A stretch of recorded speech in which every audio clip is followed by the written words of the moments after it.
Adó ti mú mi wá olùgbà ẹ̀ òyà túbọ̀ lẹ́tà tẹ́mẹ̀tì ń dọ̀sùn o tẹ́ bá ti rí àwọn òun lè yan kó sílẹ̀ o olùgbà ẹ̀ ẹ̀rọ kí wá sí òun ọmọ Yétúndé máa bá Rihanna ohun tó bá wà ní pé kẹ́fìrì bọ́ọ̀lù tẹ̀síwájú Adó ti mú mi wá bá so.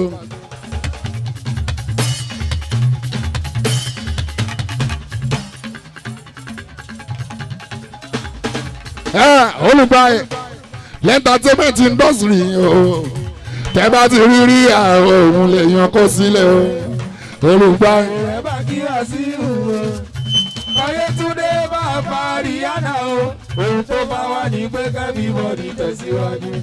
ẹjọ́ ti gbọ́ ìmí nìyẹn aláìdẹ̀ tí wọ́n sọ ọ́ ẹ̀jẹ̀ tó bá yá ẹ máa sọ pé ó rèé ẹ máa sọ pé wọ́n ń pariwo ẹ̀.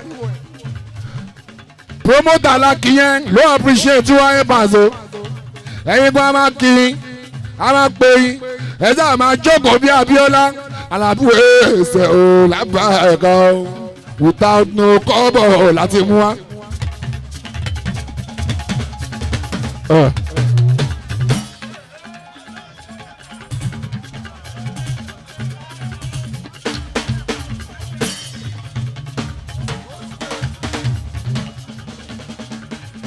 àwọn èèyàn lọ ṣe item mú yẹn wá so no appreciate Àlàáfíà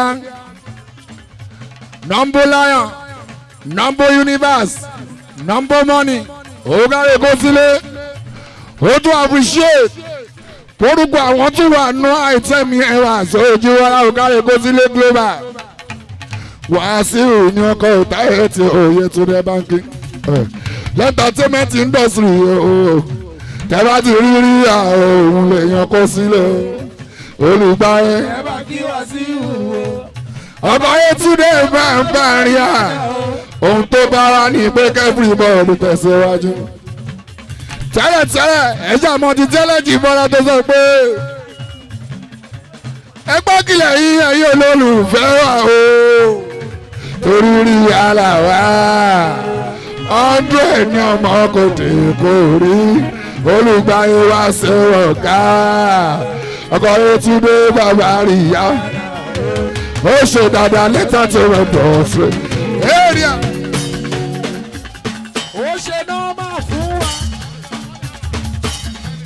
èèyàn kó sílé ó ṣe nọ́ọ̀mà fún.